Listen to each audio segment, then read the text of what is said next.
Studio, Honourable Member of Parliament for Effutu, and that's in the person of Alexander Afenyo-Markin, Minority Leader.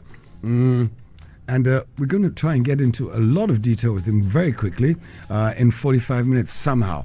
But start off by saying welcome, sir, to the studio, and thank you for joining us today. Thank you for having me. I appreciate the opportunity to be on this platform. Is humbling. My first time being here this year. Okay. And also as a leader of our mighty few. You prefer mighty few? Is that what you... We are mighty happy few. Okay. That in itself inspires us to work hard to turn the corner and make the party great again. There was a huge disappointment in 1996 after the general elections, and we had 61 seats, and led by the Venerable J.H. Mensah. The party did not give up, demonstrated strength, proved to be formidable, and through that collective posture of that 97 group, we won in 2000. So for me, that is the challenge I see God using me to solve.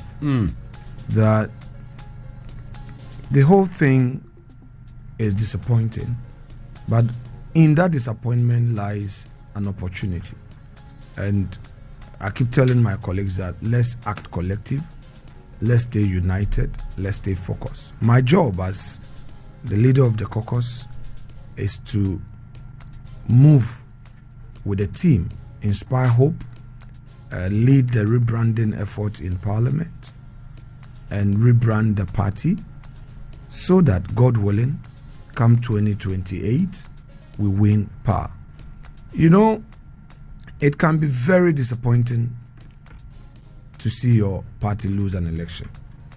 But I keep telling my friends in the party that, look, let's look at the NDC and their posture. In 2016, they lost. They were not expecting that magnitude of defeat. For the first time, a presidential candidate winning with 1 million+ votes, and for the first time, a party getting 169 seats. Very overwhelming. But in spite of all these, the NCDC sat back, re-strategized. There were those who thought that, with that huge victory, NDC was never going to come back. And in fact, that was the same thinking in 2000 when Kufuor first won. I remember as a student leader then, there were all these talks of NDC, the Egu, Rollins on Babio. But they sat back, re-strategized, regrouped, and came back strong. Right. To the extent that by 2008, they were able to snatch power from us. So I can understand the disappointment in our people, the blame game. But let's take a deep breath. There's one way to deal with depression or disappointment. Accept and detach. Okay. You accept the situation that this is where I am. It will help you not to be blaming people, attack, and all that, so that together we can move. So back to your question, why the mighty few? These are the things that inform that, look, we are mighty happy few, and that would be the springboard upon which we would jump the hurdle, cross it, and get in there come 2028. Brilliant. Before we get into the issues, current issues that you are battling within Parliament and also some of your concerns. You are yourself engaged in activities as a member of parliament in your constituency, Effutu, and one of those is the 150-bed capacity children's hospital. Tell me why. How's this going to be? How are you even going to get the funds for this kind of thing at this time? Well, let's stay away from issue of funding and let's deal with the project. Right.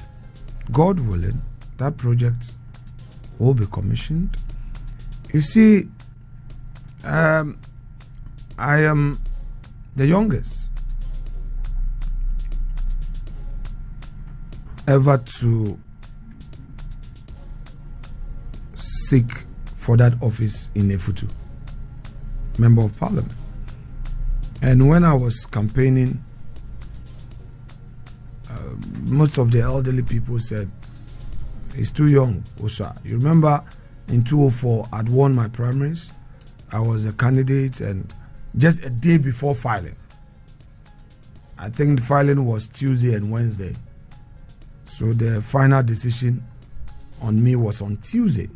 Can you imagine? I had my tax clearance and everything, and then this meeting at the castle, and the elders of Winneba said, no, yes, you want to be an MP, but you are too young. We won't allow you. Right. It was a low moment for me. So fast forward, becoming an assemblyman and presiding member, and eventually getting the nod in 2010. I remember again that in 2008, I lost the primaries by a single vote. So that was double disappointment. 2004, you are the candidate, you had to give way. Then 2008, the same forces in the Effutu still felt that I wasn't mature enough. So they mobilized. And that was the delegate system where only chairman votes. So I lost by a single vote, 23-22. So when eventually I had the opportunity in 2010, I told myself that, look, I need to make a difference. Entrepreneur, barrister law, 10 politician. I needed to do something new. And that was the inspiration. Of course, added to it was the fact that I'm a self-made man. Okay, I'm not somebody from a privileged home.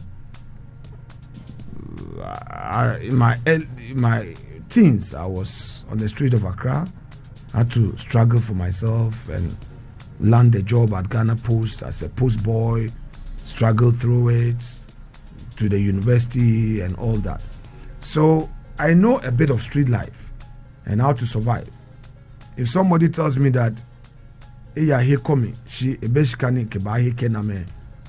will believe it, because I've lived that life before, where you bought kinky, you don't have the money to buy. You don't. Then you are asking for the shito, the black one. You know, Adla. Yeah. If you don't buy fish, and then you ask for the black shito, it was a huge thing. They won't mind you. It's a big deal. They will give you the red one. The red one.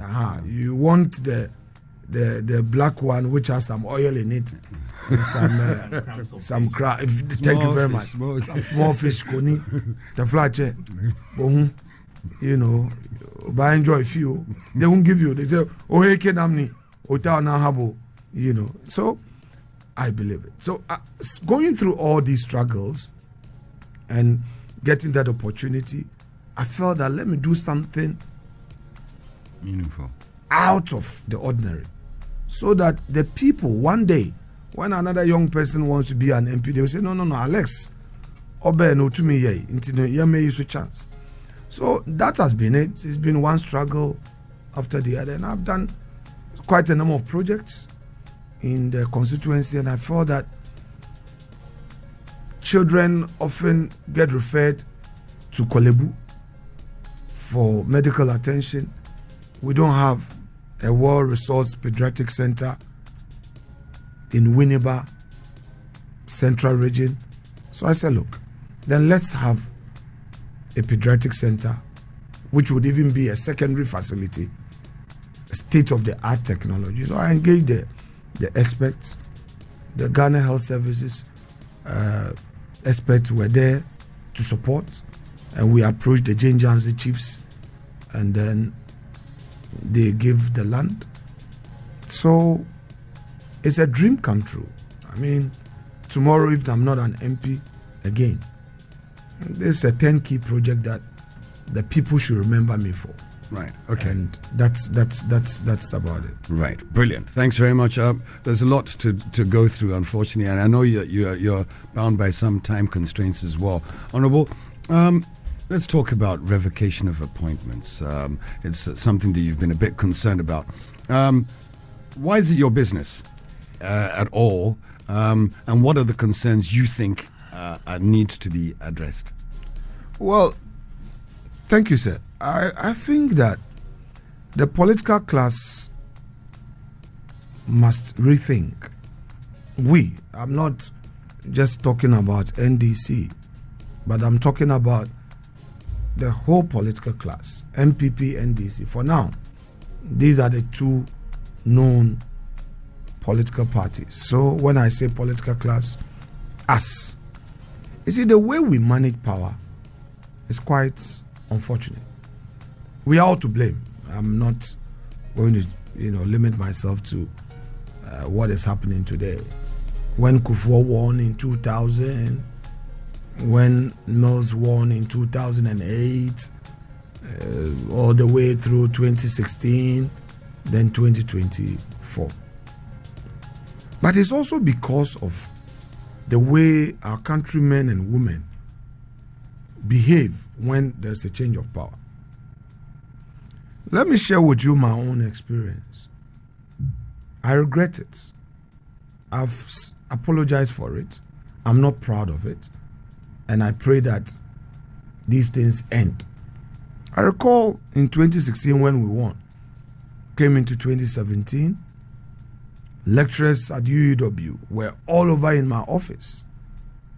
Honorable, there is corruption. The microphone, this, that.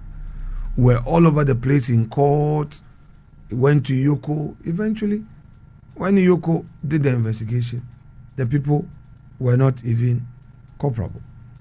Then the very things that those people were complaining were the things that they themselves were doing. Eventually, finding that to be so unfortunate, I led the same process again to get those people back into office. When there's a change in government, you have people who they claim that, they are MPP. Then all of a sudden, they say they are NDC. Because of the role I played in government, I was in the heart of it. I was really at the Sanctum Sanctorum of the governance process. So I came into contact with the normal people. I've been hearing appointments. So yesterday, for instance, one appointment I had, I said, hey, we are seeing home. When did this person become an NDC? Because I know the conversations that the person was having with me, how he was talking about the UP tradition and all. I know Akufo-Addo appointees who are all over the place, trying to now say that, they are, as for them, they are professionals, so they should keep them. It's unfortunate. And it goes down to others who claim that they have information, the gossips. Some of our people can be very mean. So they now say, I know this about this person. This person did that. And it can cause the state to be running all over, going into deep ocean fishing.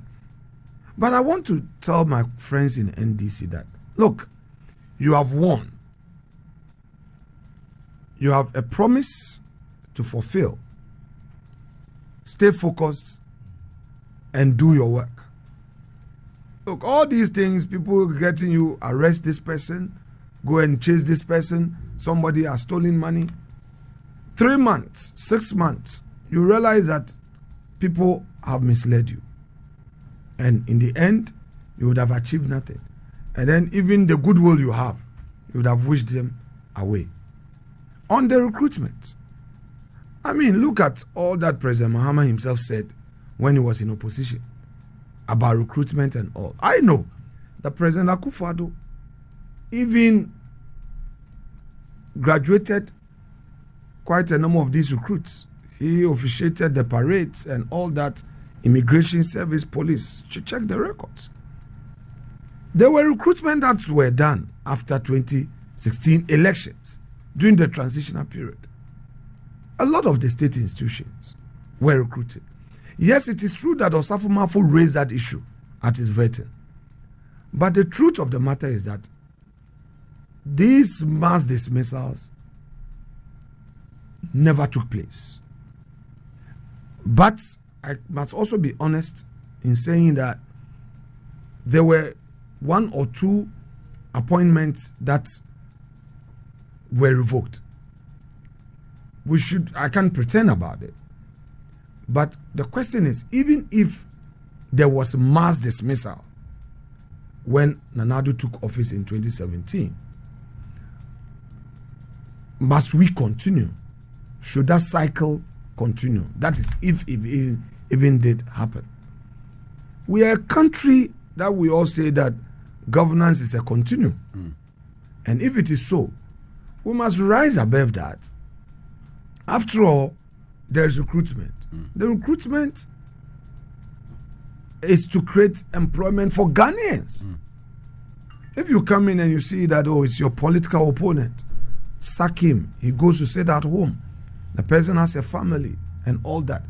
In case that, there was some irregularity, the law allows you to rectify or do ratification. If you want to create new jobs, you can create new jobs under this 133 24-hour policy. Now, my other curiosity on this whole exercise is founded on these state institutions that are limited liability companies that do not draw funds from the states by way of subvention to pay. Right. They are profit making. They generate their own revenue. They are limited liability companies with its own board of directors. Their employment have no effect on the fiscal, position of the state. So why are they also sacking people? Honorable, you know why. It's going to be the same thing that they were appointed by somebody, and prior to that, people who were there were sacked I'm as saying that our friends should know that this power is like an ice block placed on your tongue. As soon as it gets there, it starts to melt. The goodwill from day one. If elections were to be held today, trust me, NDC will not get the number of seats it has in parliament. President Mahama will not get the votes he had in 2017. Why, in 2024. Why? Because you have power. And from day one, somebody, even within your party, may not be happy with appointment, decisions taken. So that's where the apathy starts. The apathy starts from within, and it's from day one. So we have to be mindful. I'm not here to advise them, but I'm here to remind them that they have a responsibility to the Ghanaian people and live by it. You also have to respect that they can make their own decisions, that they are competent to make their own decisions. So if they think that these are the decisions that they should make for the betterment, I don't know, of Ghana or for well, but how on earth in this country where we complain of unemployment, then you say that you are sacking people? For me, it doesn't add up. Whatever way you want to see it, right. It doesn't add up. There was a notice that was put before they came into power during the transition period. They said we're going to revoke those appointments, and so the notice was served.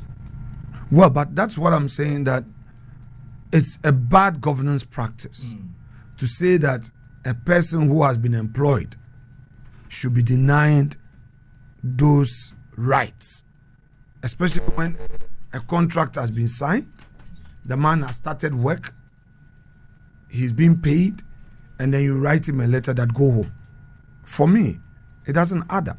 And it's something that we should have a second look. In the wake of that, you wrote to the president asking him to halt the mass dismissal, as you like to put it. Have you heard from the president since? No, I've not received any response yet. But what are you picking up in terms of the letter you sent? Has he received it? Oh, it's been delivered. I mean, we have records book. It's been delivered. But I've not received any response yet. But we'll continue to make our case. Yesterday, for instance, look at what happened. Arresting former appointees. Do we still keep people at the NIB cells? Or do we still use National Investigation Bureau to be arresting politicians? I thought they were things of the past. But as a country, is NDC going to be busy with using NIB to be arresting people? If you are investigating somebody for corruption, I thought by law we set up the Special Prosecutor's Office to deal with these things. Are we still using BNI or NIB cells and all to terrorize people? They cannot be invited. There can't be a humane way of investigating such matters, that you go with 3 cars and, armed soldiers or police or investigators, Rambo style. I thought as a country, we've moved past that. And I would want to encourage the government to adopt a humane way to deal with these things. I am not. And in fact, the minority is not against accountability. Accountability is part of the governance process. You come into public life, you must account. You come into public life, you must be held to account. You must answer questions about your stewardship. There's no problem. If the government is of the view that a former appointee should come and give explanation or bring clarity to certain matters, it is part of democracy. But how this is done is the issue. So I would encourage them that since they know that they will not be in government forever, and a time will come that another person may take over the reins of government. And in governance, you take decisions by the day. The biggest job of government is procurement. Because to roll out your policy, you need to procure. To implement any government policy means spending. And we have enacted a law to guide the process. So definitely, in the process, there may be some form of irregularity. There may be some missteps. So in dealing with these, you need to move with a certain level of caution. And in doing so also, we have to be careful not to antagonize the business community. Look, more Ghanaians are anxious in doing business with government than foreigners. In all the, monitor, some of the attacks against some businessmen will be Ghanaian businessmen, not a foreign businessman. Why? Because these foreigners, their embassies are protecting them. You, the government, would even be scared going after an Israeli company, an American company, a British company, even where you feel that there was some irregularity in a contract awarded to them. But you realize that government would always be in a hurry to attack a Ghanaian businessman. And that is what, I'm picking. In the end, these Ghanaian businessmen lose the opportunity to run their business, and it affects the job market. Can we have a humane way of dealing with all issues of irregularity as we find them even when we get opportunity to govern. And I repeat, that does not mean that we should do away with accountability. You're saying humane, and you've harped on that a few times. What humane way do you think can be adopted to deal with due process of law? Due process of law. When I talk about humane way, I'm referring to that which we've enshrined in our laws. I'm referring to those promises that our constitution hold dear, and those promises that our constitution makes, and all. Right, Honorable, we have to revert to the chamber and, of course, to Parliament, because that is where you do most of your work. We want to talk about the appointment committee because it faced some disturbances and subsequent probe into their issues. Is the NPP still participating in the probe sitting? Yes, we've never boycotted proceedings. Our posture in this Parliament is, as much as possible, stay in and raise our concerns and raise our issues, not to be walking out on the least provocation, unless there's a real need to, as it were, stay away. We would, as much as possible, stay in and raise questions.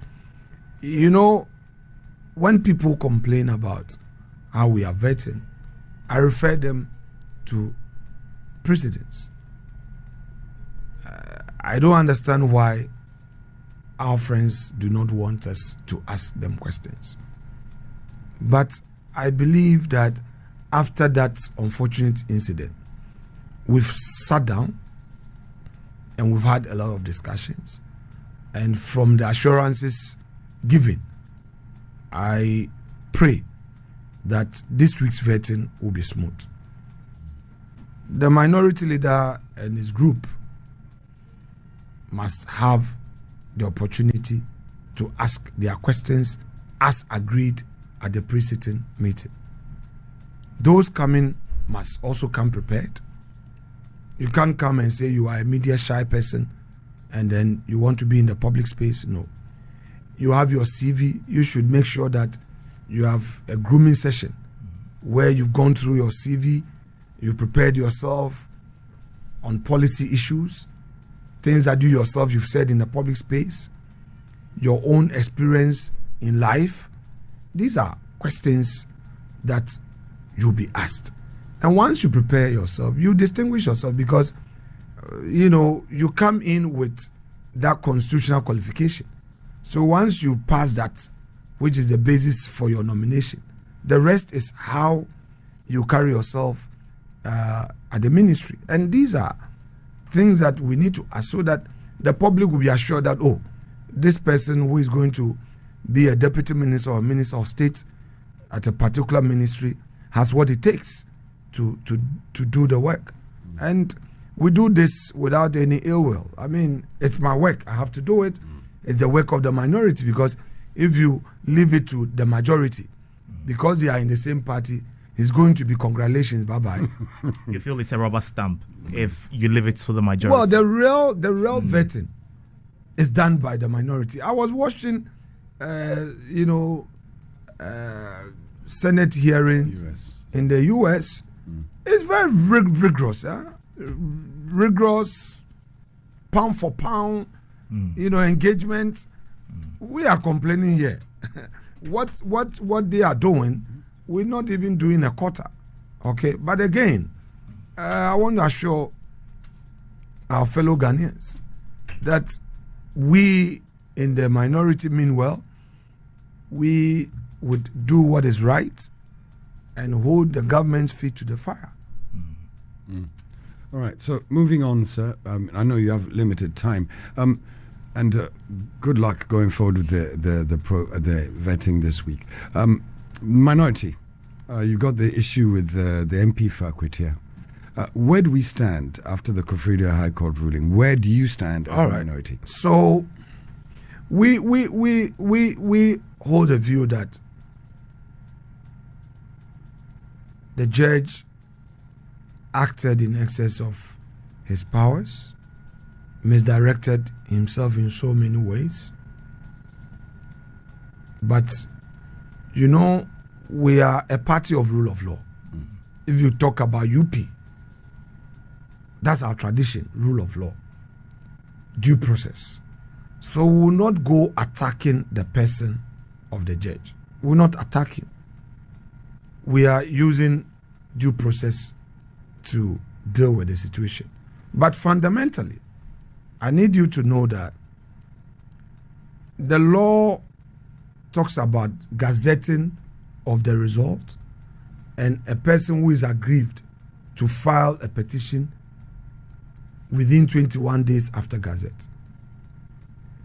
At the time the opponent of an excommunication filed, the result had not been gazetted. Yet the judge said that, oh, he's taking judicial notice of a press conference.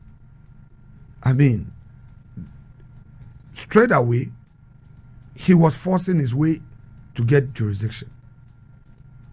At the time he took that decision to hear the application, there were two things on his docket before him. One, that there was an application by an excommunication's lawyers staying proceedings, and any practitioner of the law will tell you that once you have an application staying proceedings, any judge who knows his law would first hear that application before going into the substantive matter.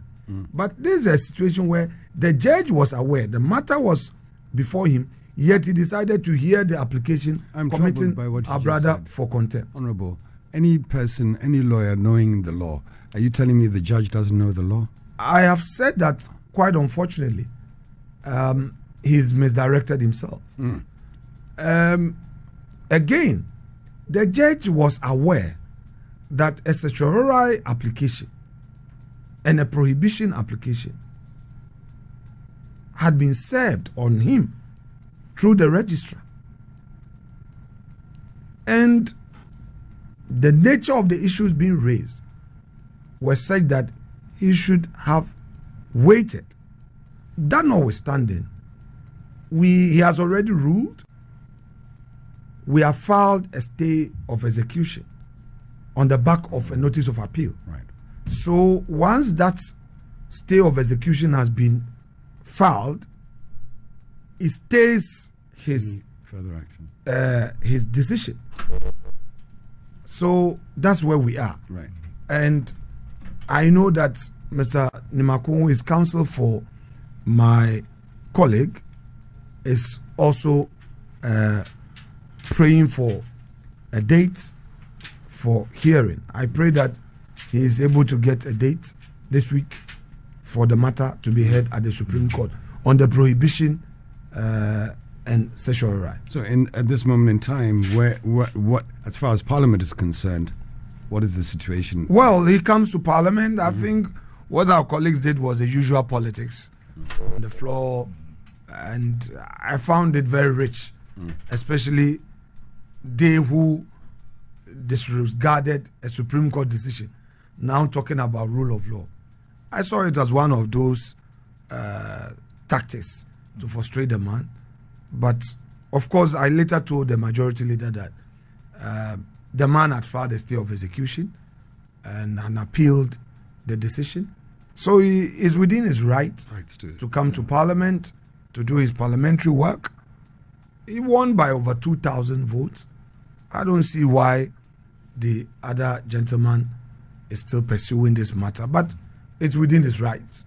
Right. Let's follow the law and let's see how it goes. But again and again, our colleagues should learn something from our posture. Not to insult judges, not to be out there attacking judges because they disagree. We disagree with the judge, but we've not gone out there to attack the judge. Right, attacking judges brings me to what Jerry said, the second deputy chief whip. He said that if the police want to arrest him, he's in Parliament, the police could come and arrest him because the courts then had issued a bench warrant. Do you think that the comment was fair by Jerry to say that the police can walk into the chambers of parliament and pick up Kumi? Well, I think he was just making a very simple point, that the man doesn't run away. He comes to work, he drives to work, and in fact, sometimes we need to put things in proper context. When a judge makes a pronouncement in court, that pronouncement is not enough. An order would have to be drawn. And when that order is drawn, and let me explain in ordinary language, that when a judge makes a decision, it has to be written. Mm-hmm. And when that is written, we call it an order. So that order, the registrar would have to sign, and it is brought to the judge to also sign. So you realize that on any order of a court, it has two signatories, the registrar and the judge, and it is dated. Then the next step is for the registrar to cause service to be effected. And once it is effected, you have to yield obedience. So, question is, has the order been drawn? If the order has been drawn, has it been served? If it's been served, is there any other process that the affected party has affected? It stops. Has affected? Yes. In this case, even before Mr. Kumi receiving a court process, i.e. the order of the court, he has appealed the decision. And that day, he had respectfully written to the court that he could not come to court because of parliamentary engagement and prayed for another date as convenient to the court. The court disregarded it. The court disregarded it. So I feel that as much as possible, our courts must also be guided in a manner that the public or parties in a matter, in a cause, will not see them as being biased. They say the mills of justice may grind slowly, but with surety, it will get to a destination. The judge should ask himself, the Koforia High Court judge must really introspect and ask himself whether the petition that was brought before him was brought at the time that a gazette had been filed, and had he confirmed it, was his jurisdiction properly invoked? At what point can his jurisdiction be invoked? Is it just after declaration? We are aware that all the judges had training on how to handle election petitions. Is he going by the training manual? These are questions that I believe that the judge should introspect and ask himself a lot of questions, how he went about it. But let's patiently wait for the same law to take its course. Now, some judge criticized you that you were unable to mobilize your base for a secret ballot when the time came to it. Chairman for the appointment committee, Richard Ahiaf, also said you're expressing so much pressure from the party. As a minority leader in your role, are you under increased pressure from your party? So I don't want to spend this morning responding to political statements. I mean, in this game of politics, expect things to be said. You don't have to respond to everything, else you become very petty and people may not take you serious. So I've heard them. But you have the pressure as your role as minority leader in parliament.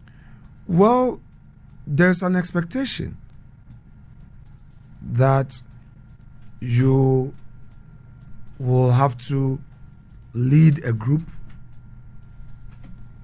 to succeed. Do you call it pressure? Every public officer has a certain responsibility. You need to meet certain targets. Should we call it pressure? I don't think so. I think that is the demands of the job. Was I expecting it? Yes. Was I expecting to be attacked all over? Yes. Do I expect people to even scrutinize my own work? Yes. Am I likely to make mistakes? Yes. Am I to take those mistakes on board and do better? Yes. So it's a job that you do, you learn, you move on, where you would have to be hawkish, you have to be, where you have to act like a dove, you have to be. It's all about strategy. Look at the situation and lead. You are providing leadership. So you are confronted with all manner of things. I think that Sam George himself did not do himself any good. And I say so because, proud to his vetting, he had an opportunity to engage me. And we had a lot of discussion. I said, look, Sam, we don't have a problem with you. But we think, as a caucus, that you made certain pronouncements that were not acceptable. Describing Nana Akufo-Addo in some unprintable words, describing the Chief Justice in a manner unbecoming of an MP. We believe that you could have still criticized them, could have still criticized Akufo-Addo's administration, criticized the Chief Justice in a more measured language. I made that known to him. And I made a demand from him that, look, I believe that if you could retract these, pull back and apologize, I will have no problem. For him, he felt that, look, I've said it and I won't change my position. And I think that was the source of the misunderstanding. But we've moved past that. He is a minister of state. My job is to scrutinize his work, and it's a job that the minority would have to do. It's not personal. But you said you've washed your hands off him. What does that mean exactly? Oh, where it was a parliamentary action to say that we are not part of he and Ablakwa's approval process. And remember, Mr. Amakofibua did the right thing by retracting and apologizing for certain words he used against President Akufo-Addo. And we agreed to take his report by consensus. So it's their political decision. Look, per my upbringing, for all I've come to know in life, I've learned that where I know I'm wrong, I should say sorry. It doesn't matter how many times I have to say it, because this is who I am. Somebody else may have his different approach, but I don't care how embarrassed I would feel. Once I realize that I'm wrong, I should eat a humble pie and say sorry and move on. This is me. I can't get it all perfect, but there are others who may also have a problem having to say that I'm sorry, especially when they think that, oh, I took this strong position, why a U-turn? But this is life. Sometimes there is more honor in letting the public know that, look, this was my decision of yesterday and I regret it. Take the initial bashing, but in the long term, people will respect you. And I have that posture in public life. I can decide for others. Right. Okay, just before we let you go, we were looking forward to seeing a slightly larger convoy when you came to the office today. So it's a bit disappointing. I get your sarcasm. You know, I think over the weekend, my friend, the majority chief whip, you know, insinuated on national television, TV3, and I had to phone in to correct that unfortunate impression. He said, I move in a convoy of 50. But even the president cannot have a convoy of 50. You know, these are some of the exaggerations that people put out there to incite the public against you. Look, when you are a public officer, your security is assessed by the state. Bear in mind, when I was majority leader, I was also a deputy speaker of ECOWAS Parliament. And my security was in the hands of the state. So whatever determination the state made by way of the position I held, that was the arrangement. The state does it for all public officers. You recall that until the unfortunate incident of JB Dankwa Edu, no MP had a bodyguard. Right. No MP had a bodyguard in his house. But as a result of that situation, now the state decided that every MP should be given a bodyguard. Prior to that, it was only ministers of state who had it.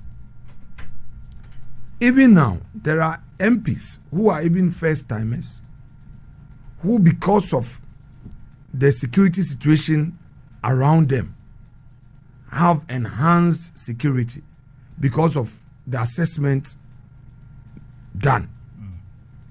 I felt that it was most unfortunate for the Afenyo-Markin to go on TV to be insinuating and be talking the way he spoke. But he retracted and apologized.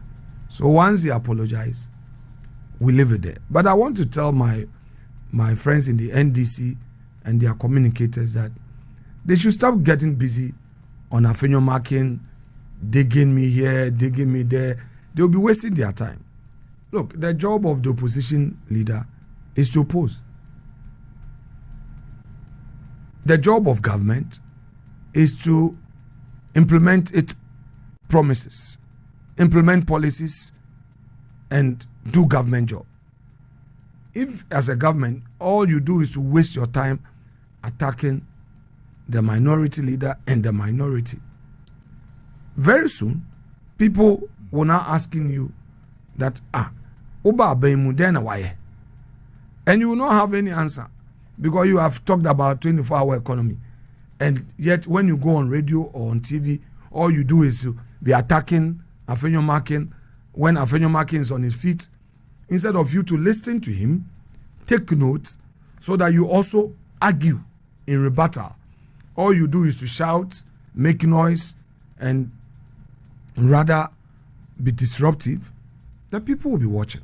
So I think that we can do it decently by engaging in a decent conversation. We are not the same. I am of a different political ideology. You have a different political ideology. You are in government, I'm in opposition. You rule the country, I scrutinize and and do the oversight.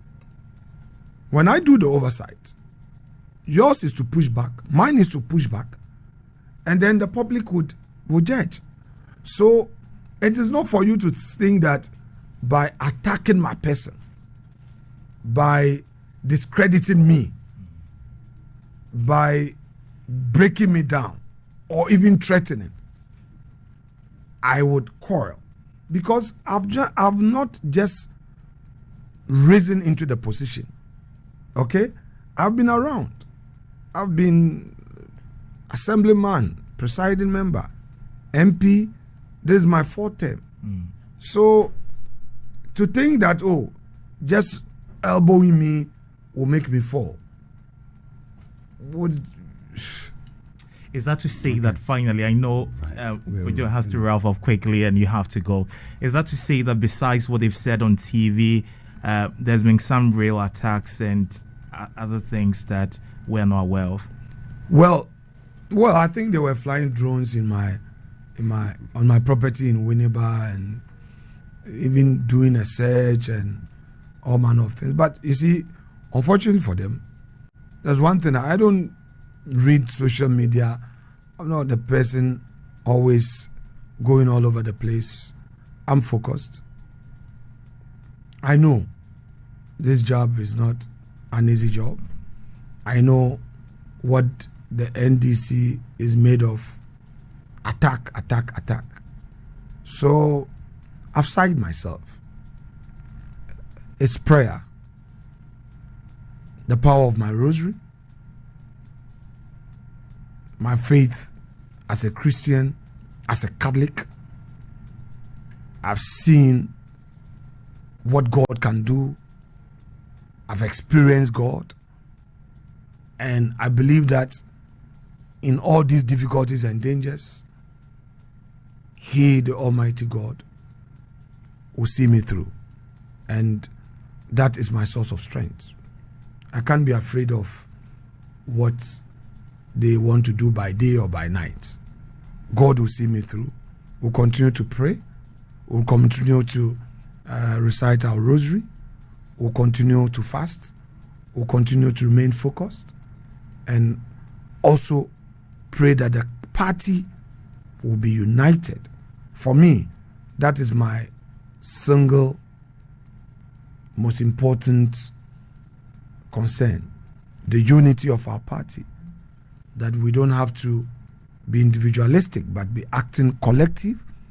Let things go. Forget about yesterday. All the pain in people, the disappointment, and all. Let's leave it behind us and stay together and bring the party back to power. For me, that's the ultimate goal, and that is my prayer. Amen. On that note, we'll say thank you so much for being part of the program today, and thank you for your insights.